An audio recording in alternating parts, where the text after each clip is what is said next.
Hello and welcome to Walk with the Dog community.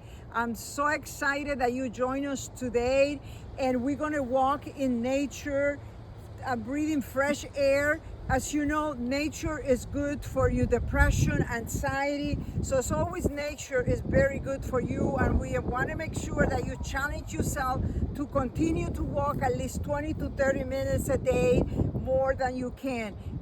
Look at this beautiful nature. This is excellent, and you could breathe. And this is actually, you feel stressed, you feel depression and anxiety. This is the way that you can start it. Thank you.